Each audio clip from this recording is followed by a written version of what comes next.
যাকে অনুসরণ করা দরকার তিনি হলেন আমাদের প্রিয় নবী মহানবী হযরত মুহাম্মদ সাল্লাল্লাহু আলাইহি ওয়াসাল্লাম। বন্ধুরা আমার, আজকে প্রত্যেকে যদি সত্যিকার অর্থে তার প্রদর্শিত পথ, এতই আলোকিত পথ, সেই আলোকিত পথ অবলম্বন করলে পরে প্রত্যেকটি মানুষের হৃদয়ে আলোক উজ্জ্বল হয়ে উঠবে। সে কোনো বিপদগামী হবে না, সে কোনো ধরনের অন্যায় অনৈতিক কাজের সাথে যুক্ত হবে না। এই জন্য আমাদের জাতীয় জীবনের প্রতিটি ক্ষেত্রে আমরা যদি তার নীতি, তার আদর্শ, এটা যদি অনুসরণ করি, আমরা যদি অনুশীলন করি, প্রত্যেকেই একজন সত্যিকার মানব হিসাবে প্রতিষ্ঠিত হতে পারবে। সমাজ আমাদের একটি ন্যায় ভিত্তিক সমাজে প্রতিষ্ঠিত হবে, রাষ্ট্র প্রতিষ্ঠিত হবে যেখানে ন্যায় এবং ন্যায্যতা প্রতিটি ক্ষেত্রে প্রয়োগ করা যায়, সেই ধরনের রাষ্ট্র আমরা পাব।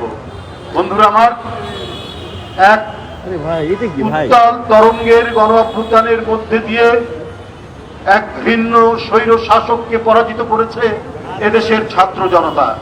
তাদের বুকে তাজা রক্ত ঢেলে দিয়ে ফ্যাসিবাদের 17 বছরের দুঃশাসনের অবসান ঘটানো হয়েছে। বন্ধুরা আমার, একটি অবাধ সুষ্ঠু নির্বাচনের মধ্যে দিয়ে একটি সরকার প্রতিষ্ঠিত হয়েছে, যে সরকারের অঙ্গীকার হচ্ছে প্রত্যেকটি ক্ষেত্রে জবাবদিহিতা করা। সেই জবাবদিহিতা নিশ্চিত করেছেন আমাদের দলের চেয়ারম্যান এবং গণপ্রজাতন্ত্রী বাংলাদেশ সরকারের প্রধানমন্ত্রী জনাব তারেক রহমান। তিনি কখনো গণমাধ্যমের সামনে জবাবদিহিতা নানাভাবেই করা যায়। গণমাধ্যমের সামনে, তৃণমূলের নেতাকর্মীদের সামনে আমাদের মন্ত্রীরা জবাবদিহি করছেন, গণমাধ্যমের সামনে আমাদের মন্ত্রীরা জবাবদিহি করছেন, পার্লামেন্টের মধ্যে আমাদের মন্ত্রীরা জবাবদিহি করছেন। এই জবাবদিহি মূলত প্রকারান্তরে জনগণের কাছে জবাবদিহি হচ্ছে। আমাদের প্রধান অতিথি সরকারের স্বরাষ্ট্রমন্ত্রী, তিনি গুরু দায়িত্ব পালন করছেন। এখন যে পরিবেশ রয়েছে, সেই পরিবেশ আগের চাইতে খারাপ হচ্ছে সেটা বলবো না, কিন্তু এখান থেকে আমাদের আরো উত্তরণ ঘটানো দরকার। তিনি যেমন জনপ্রিয় কারাগারের থেকেও তিনি তার প্রতিনিধিকে নির্বাচিত করতে পারেন, তার স্ত্রীকে নির্বাচিত করেছেন।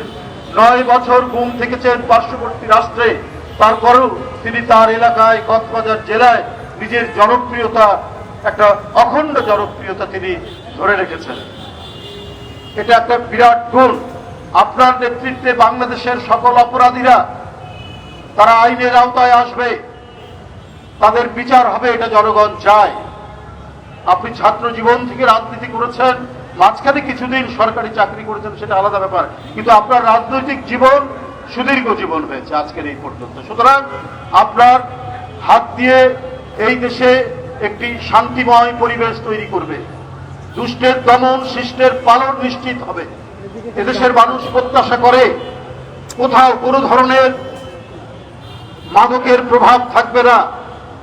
কোন মাদক সেবী, সেই সিন্ডিকেট যেই হোক না কেন, যত বড়ই ক্ষমতাশালী হোক না কেন, আপনি যে আইন প্রয়োগকারী সংস্থা আপনার হাতে, তাদের হাত থেকে তারা নিস্তার পাবে না।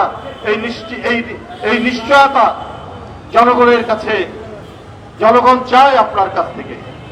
রংপুরের যে ঘটনাটি, একটি গভর্নমেন্ট স্কুল, জেলা স্কুলের একজন শিক্ষকের পরিবার মাদক সেবীদের দ্বারা যেভাবে আক্রান্ত হয়ে 4টি প্রাণ চলে গেল, গোটা দেশকে, গোটা জাতিকে কাঁদিয়েছে। এই বেদনা বিধুর একটি পরিবেশ। আল্লাহর কাছে অশেষ শুকর রোজগার করি আমরা, আল্লাহকে ধন্যবাদ জানাই যে সরকার এবং আইন শৃঙ্খলা বাহিনী দ্রুততার সাথে সেই অপরাধীকে ধরতে সক্ষম হয়েছে। না হলে জাতীয় আন্তর্জাতিক ভাবে এই ঘটনাকে কেন্দ্র করে অনেক ধরনের কথাবার্তা শুনতে করত, কিন্তু এটি সক্ষম হয়েছে। তো এখন এই সমস্ত সিন্ডিকেট, এই সমস্ত কারা এর সাথে জড়িত রয়েছে, কোথায়, কিভাবে এরা গড়ে উঠেছেন, এদের গোপন আস্তলা কোথায়, এটা আইডেন্টিফাই করে আপনাকে সেটা ধ্বংস করতে হবে। মানুষ চায়, অন্য কিছু চায় না, মানুষ একটু খেয়ে পড়ে শান্তিতে বসবাস করতে চায়। তো এই গুরু দায়িত্ব আপনার হাতে, আপনি সেটা করবেন, এটাই আশা রাখে আজকের একজন এদেশের শ্রেষ্ঠ মানব, এই পৃথিবীর এক শ্রেষ্ঠ মানব, যার জীবন লক্ষ্য নিয়ে আমরা এখানে আলোচনা করছি। আজ ঈদে মিলাদুন নবী, সেই ঈদে মিলাদুন নবীতে এটি অঙ্গীকার হোক যে আজকে সরকারের যে নির্বাচনের প্রাক্কালে যে সমস্ত অঙ্গীকার আজকে ক্রমান্বয়ে ক্রমাগতভাবে বাস্তবায়ন হচ্ছে, সেই বাস্তবায়নের মধ্যে আমাদেরকে আরো অঙ্গীকার আইনের শাসনকে সুপ্রতিষ্ঠিত করা।